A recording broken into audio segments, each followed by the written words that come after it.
Bismillahirrahmanirrahim. Assalamualaikum warahmatullahi wabarakatuh. Apa namanya? Kita mulai ya. Materi pada hari ini. Mungkin boleh di full ininya, share screen-nya. Jadi insya Allah saya diamanahi untuk menyampaikan materi mengenai etika dan manajemen diri ya kepada teman-teman semua. Semoga nanti ada manfaat dan yang bisa teman-teman dapatkan. Oke, boleh next slide dulu. Oke deh, kita lanjut dulu ya, Kak. Baik teman-teman, kita mulai ya. Jadi etika dan manajemen diri ini mungkin sangat penting ya karena eh, kita sebagai baru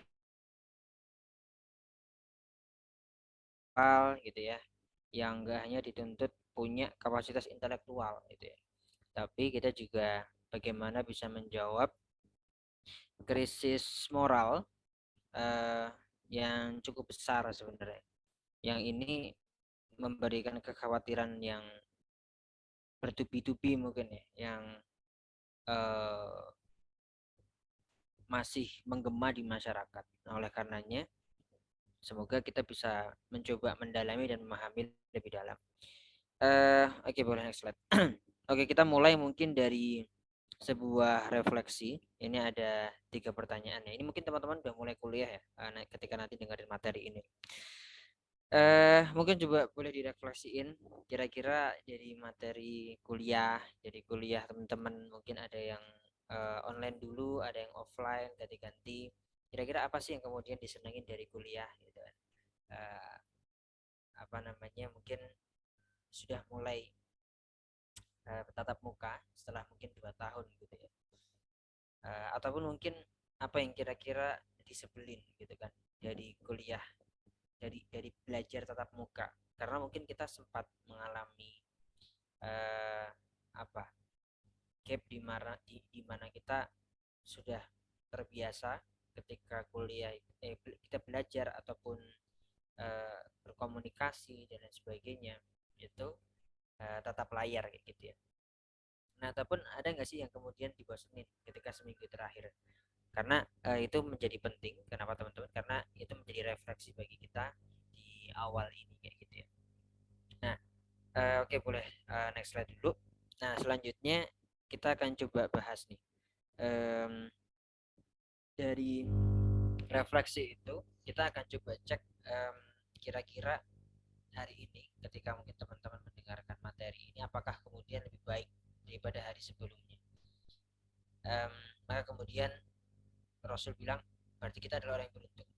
Tapi kemudian apakah kita merasakan bahwa hari ini ternyata mungkin sama dengan kemarin gitu kan.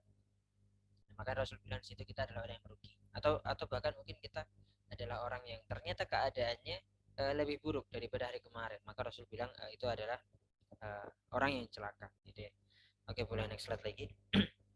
Nah, selanjutnya ini ada 3 poin yang ingin coba saya sampaikan ya di materi etika. Pertama, sebenarnya kalau para ulama-ulama kita itu udah ngajarin bahwa ternyata mereka itu belajar adab lebih lama, lebih dahulu daripada belajar ilmu gitu kan. Ada yang sampai berpuluh-puluh tahun, berbelas-belas tahun hanya belajar adab dan belajar ilmu hanya mungkin sekitar 1 atau 2 tahun gitu kan.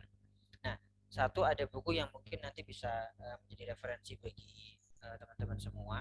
Nama bukunya adalah Ta'limul Muta'alim nih saya lihat itu.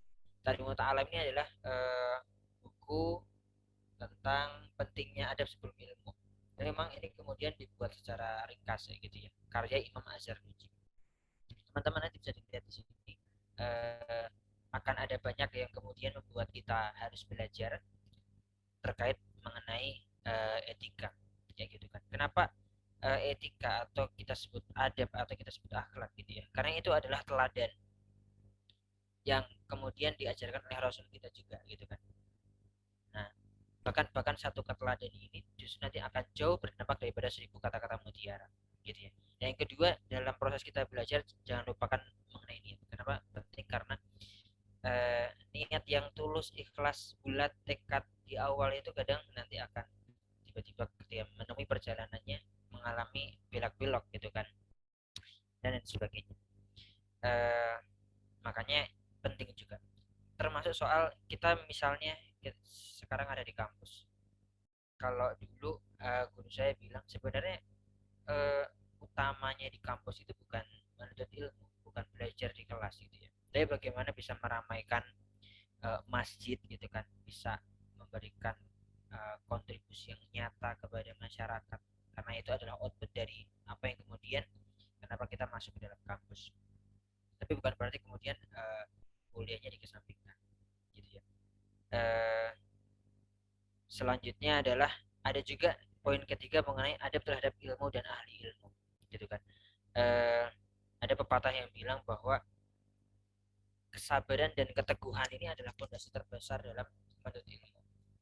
Jadi semuanya bergerak untuk menggapai cita-cita dan mengejar ketinggian gitu ya. Namun ternyata yang langka pada diri seseorang itu adalah soal keteguhan, keteguhan gitu kan. Dan keberanian itu adalah kesabaran sesaat. Maka penting di yang ketiga ini, selain kesabaran, keteguhan, juga takzim atau adab. Adab kepada siapa? Adab terhadap ilmu itu sendiri gitu kan. Adab terhadap ahli ilmu, berarti mungkin dosen gitu ya. eh, Misalnya jika seorang dosen tersakiti oleh muridnya, mungkin oleh mahasiswanya, mungkin mahasiswanya nanti akan terhalang mendapatkan keberkahan dari gurunya gitu kan, ataupun ia tidak akan mengambil manfaat dari dosen tersebut, ilmu yang diberikan oleh dosen tersebut, kecuali hanya sedikit. Nah makanya sebuah syair itu bilang bahwa sesungguhnya guru dan dokter itu keduanya tidak akan memberikan nasihat jika tidak dihormati gitu ya. Tahanlah sakitmu jika eh, kamu kasar terhadap dokter gitu ya, tapi kemudian nikmatilah kebodohanmu jika kamu kasar terhadap gurumu. Nah, makanya ini etika yang akan coba kita lakukan ke depan teman-teman. Misalnya ada suka tipsen, titip absen. Nah, itu jangan sampai kemudian kita biasakan gitu kan. Eh, Ataupun kita sebagai mahasiswa muslim, nah kita misalnya datang saat awal kuliah gitu ya, ataupun sebelum kuliah kita berwudu, sholat duha dulu, itu kan apa namanya, kita lakukan untuk bagaimana upaya mendapatkan keberkahan kayak gitu. eh Oke, boleh next slide ya. Ini soal etika kita sebutkan di awal. Nah selanjutnya ini soal manajemen diri. Manajemen diri ini akan jadi bahasan yang tidak akan pernah habis oleh eh, apa namanya, oleh kita semua gitu kan, bahwa eh, manajemen diri mungkin teman-teman sudah tahu ya, bagaimana pengelolaan diri kita, prosedur di mana individu mengatur perilakunya sendiri, eh, secara kesatria bertanggung jawab atas konsekuensi yang dilakukannya sendiri, menjadi manusia merdeka gitu ya.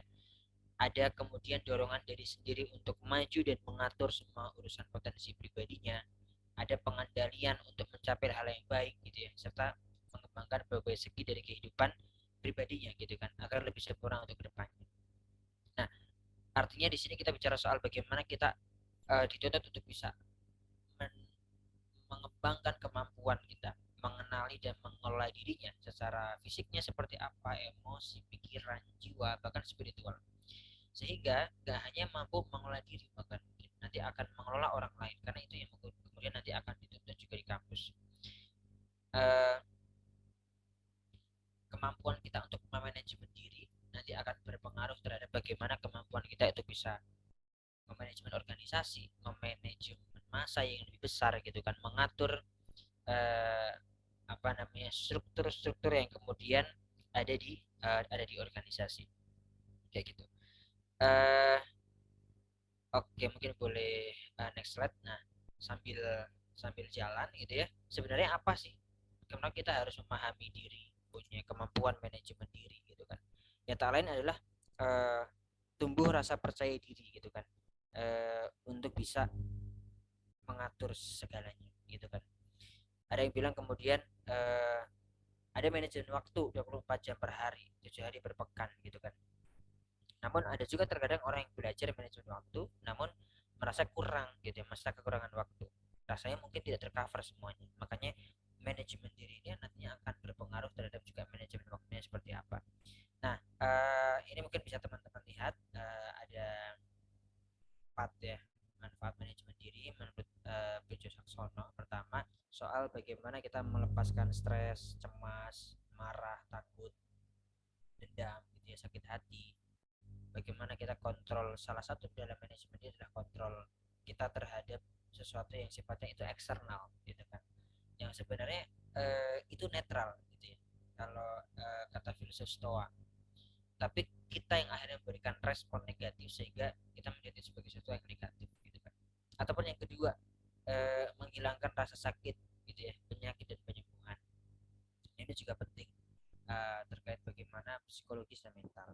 Yang ketiga, meningkatkan kreativitas. Jadi apa yang sudah ada dalam diri kita untuk dikembangkan, apa yang kemudian kita minatkan untuk di apa ya, digembleng sehingga nanti akan muncul kreativitas. Kenapa orang bisa kemudian kreatif? Karena dia mencapai pengetahuan tertentu sampai ia kemudian bisa berpikir mana yang bisa saya kembangkan menjadi sebuah inovasi atau satu hal yang baru gitu kan, satu hal yang baru atau menciptakan suatu hal dengan cara yang baru.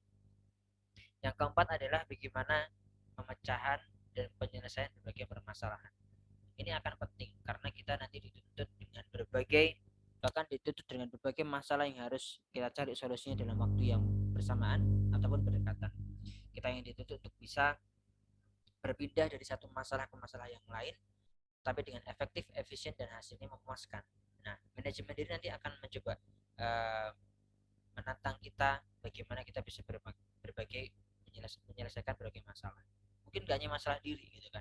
Nanti dalam masalah yang lebih kompleks di organisasi kita mungkin, ataupun tanggung jawab moral kita gitu ya terhadap masyarakat dan sebagainya. Yang kelima adalah soal citra dan rasa percaya diri. Artinya um, percaya diri bukan suatu hal yang sifatnya benar-benar lahiriah gitu kan, tapi rasa percaya diri adalah soal bagaimana kita berusaha untuk menumbuhkan. Dan yang keenam, kemampuan belajar membantu untuk mencapai prestasi. Ini menjadi penting juga karena bagaimana kita punya legacy, bagaimana kita bisa mengoptimalkan poin-poin dalam diri kita ini menjadi suatu karya gitu ya, karya suatu hal yang diakui gitu kan, dibanggakan dan sebagainya. Oke, boleh next slide. Nah, selanjutnya tentang apa nih slide-nya?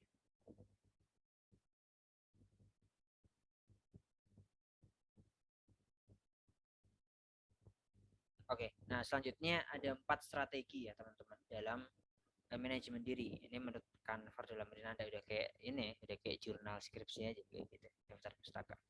Ada 4 yang bisa kita coba. Pertama adalah soal standar setting. Jadi ini adalah strategi untuk menentukan sasaran, target, tingkah laku yang hendak dicapai, gitu kan.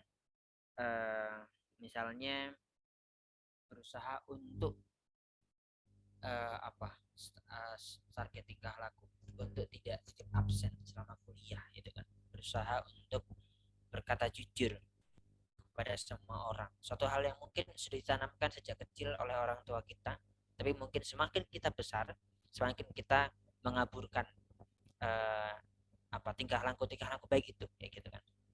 Nah, apabila tujuannya nanti telah ditetapkan, maka akhirnya nanti dapat mengarahkan kita kepada bagaimana caranya diarahkan, apa arahan, kira-kira arahan dari tujuannya. Terus kedua, bagaimana caranya. Itu yang pertama soal standar setting.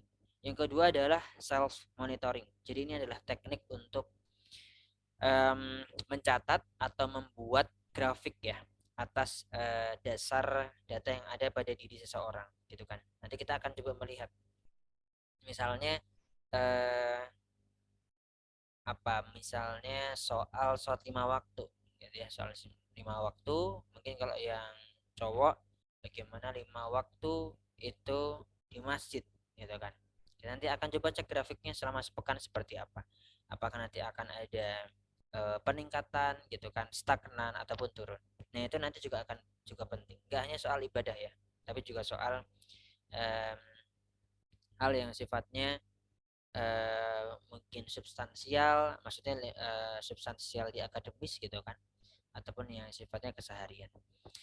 Yang ketiga adalah self evaluation. Jadi ya sebagaimana uh, judulnya gitu ya, ini adalah strategi bagi seseorang, bagi kita untuk evaluasi kembali terkait dengan pengembangan rencana kerjanya. um, Evaluasi apakah kira-kira kenapa kok misalnya contoh tadi saya 5 waktu suka telat terutama di subuh. Setelah dicek ternyata saya nggak mengalokasikan porsi istirahat belajar itu dengan proporsional gitu ya. Dari jam 8 malam sampai jam 2 pagi itu eh, fokus kepada akademik gitu kan. Sedangkan kita hanya diberi hak untuk memberikan hak kepada tubuh kita untuk istirahat hanya sekitar 2 jam gitu kan, sehingga mungkin bangunnya telat dan sebagainya. Nah, apa yang kemudian harus dilakukan? Mereplan kembali gitu ya, uh, agenda hariannya, misalnya maksimal tidur jam 10 gitu kan, ataupun nanti caranya misalnya kayaknya nanti selanjutnya bakal nyari kosan misalnya yang sekitar dengan masjid gitu kan, ataupun dengan teman-teman yang punya preferensi uh, agama yang baik seperti itu. Nah itu nanti artinya akan membuat kita bisa manajemen lebih baik. Dan yang keempat adalah self reinforcement gitu ya. um, jadi ini sebenarnya teknik menghargai diri sendiri secara positif gitu kan, serta memberi sebuah uh, apa pernyataan secara verbal terhadap diri sendiri untuk beri penilaian atau penghargaan terhadap apa yang telah dicapai. Ya mungkin semacam uh, apa namanya self reward dan sebagainya seperti itu ya. Itu penting untuk kemudian uh, kita berhak untuk mengapresiasi atas kinerja, atas pencapaian yang kita lakukan gitu kan. Karena itu juga menjadi bagian dari kita yang menginginkan menginginkan itu gitu ya. Itu mengenai strategi manajemen diri. Oke, mungkin boleh next slide lagi. Selanjutnya adalah soal aspek. Nah, soal aspek manajemen diri itu juga penting. Ada 5 poin yang ingin coba disampaikan ya pada aspek self management. Pertama adalah pengendalian. Jadi seseorang yang telah memiliki kemampuan untuk mengendalikan diri gitu ya, maka sebenarnya dia dapat mengelola emosi, impuls yang merusak dengan efektif. Misalnya kita melakukan suatu hal yang baru, kemudian apa kok tiba-tiba diajak sama orang, kok tiba-tiba stop, ngestak di jalan gitu kan. Nah, bagaimana pengelolaan emosi? Tapi apabila kita punya kemampuan pengendalian yang baik, insya Allah itu akan jadi suatu hal yang tetap stabil gitu ya. um, Dapat mengelola dengan baik ya perasaan, impuls dan emosi, kemudian menekan dirinya. Yang kedua adalah dapat dipercaya, karena seseorang yang punya sifat dapat dipercaya gitu ya, manajemen diri, maka mereka dapat menunjukkan kejujuran dan integritas. Seseorang yang nggak pernah bohong itu ketika ngomong untuk orang kemudian percaya. Seseorang yang berusaha untuk terus berkata jujur, ia punya integritas yang lain, ia punya wibawa, ia dihormati gitu kan. um, Sehingga kemudian orang respect gitu ya, respect terhadap itu. Nah, makanya individu yang punya kecakapan ini gitu ya dapat bertindak menurut etika dan pastinya tidak akan pernah merugikan orang lain. Nah, selain itu juga mungkin soal berani mengakui kesalahan diri sendiri gitu ya, berani menegur orang lain yang melakukan kesalahan kayak gitu. Yang ketiga adalah kehati-hatian. Jadi kehati-hatian ini adalah eh, apa ya, sifat kehati-hatian seseorang dalam bertindak gitu kan. Enggak yang kemudian eh, terlalu eh, terus gitu kan, terus jalan aja gitu kan, tapi dia juga kemudian berpikir strateginya, ia kemudian bisa melihat apa sekitarnya, sehingga eh, nggak hanya asal berani tapi juga punya ilmunya gitu kan. Akhirnya akan jadi orang yang diandalkan, yang bertanggung jawab terhadap dalam memenuhi kewajiban-kewajiban dia. Nah, saya rasa kemudian seseorang yang punya sifat kehati-hatian gitu kan, bukan kemudian orang yang takut ya, beda ya. Jadi bukan bukan yang takut takut gitu ya, bukan yang berani berani gitu ya. Tapi yang kemudian challenge yang dihadapi ke depan. Em, Bagaimana nanti kemudian bisa terorganisir, cermat dalam bekerja, nggak asalan gitu ya, sehingga bisa memperjuangkan suatu tujuan itu dalam suatu rasa tanggung jawab. Yang keempat adalah menyesuaikan diri. Jadi aspek manajemen diri yang keempat ini adalah bagaimana seorang punya kemampuan untuk menyesuaikan diri, maka nanti akan bisa bersikap lebih fleksibel karena nanti akan ada tantangan-tantangan ke depan dan perubahan-perubahan lingkungan, akan ada adaptasi yang harus terus dilakukan dan tidak akan pernah berhenti gitu ya. Learn, unlearn, relearn gitu ya. Nah, makanya dengan kemampuan menyesuaikan diri atau adaptive capability, seseorang tuh nanti akan siap mengubah respon, akan siap mengubah strategi gitu kan untuk menyesuaikan diri dengan keadaan-keadaan. Gak bisa kemudian kita yang disesuaikan dengan keadaan, tapi kita yang menyesuaikan dengan keadaan. Nah, keterampilan dalam menyesuaikan diri ini nanti akan banyak dibutuhkan dalam berbagai macam kebutuhan. Bagaimana ternyata harus ada bergesernya prioritas gitu kan, dan kita juga melihat bahwa dalam dunia ini kita mengalami pesatnya perubahan yang cukup signifikan. Serta yang kelima adalah inovasi.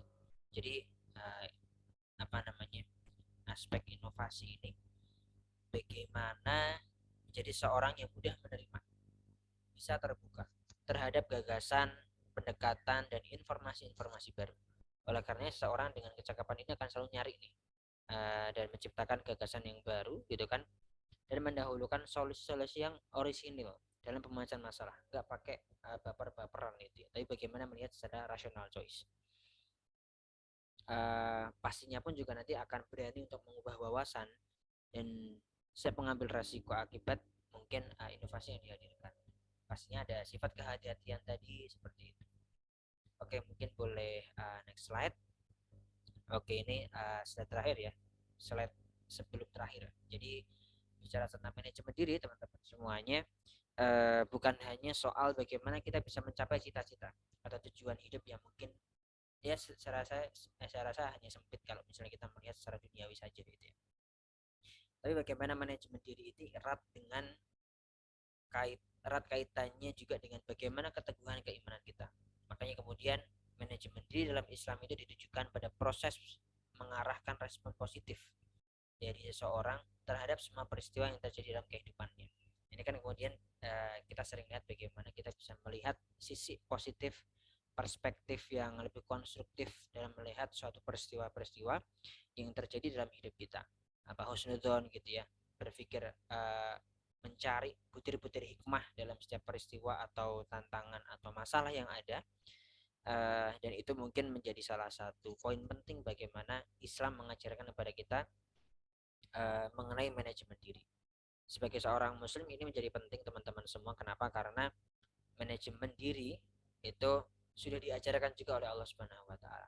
Contoh mungkin kita diajarkan untuk bisa memanage 5 waktu sholat dalam sehari gitu ya. Kita yang kemudian apa namanya, jam segini sudah siap-siap untuk sholat gitu kan. Dan saya rasa kemudian ya misalnya nih contoh simpelnya, kalau misalnya kita sholat 5 waktu aja bisa tepat waktu, yang ikhwan misalnya ke masjid gitu kan, bisa mengutamakan sholat daripada yang lain, menghentikan kegiatan sejenak karena ada sholat, saya rasa Islam ini, kita ini akan punya manajemen diri yang baik gitu ya. Jadi suatu hal yang kemudian ternyata itu sifatnya akhirat gitu kan, tapi ternyata dia juga berdampak kepada kehidupan duniawi kita, yang berdampak juga pada sektor-sektor yang lain, berdampak juga kepada pembangunan karakter dan integritas kita. Suatu hal yang kemudian kita lihat hari ini itu mengalami reduksi yang cukup besar, sehingga menjadi kekhawatiran nasional kali ya, kekhawatiran nasional dan bahkan mungkin internasional. Oke, mungkin boleh next slide. Nah, itu menurut Dora Alfiolesa. Jadi mungkin ini yang dapat saya sampaikan. Atur nuhun atas kesempatannya. Bisa kontak-kontak nanti kalau mau di Instagram ataupun di WhatsApp. Saya kembalikan ya ke MC. Assalamualaikum warahmatullahi wabarakatuh.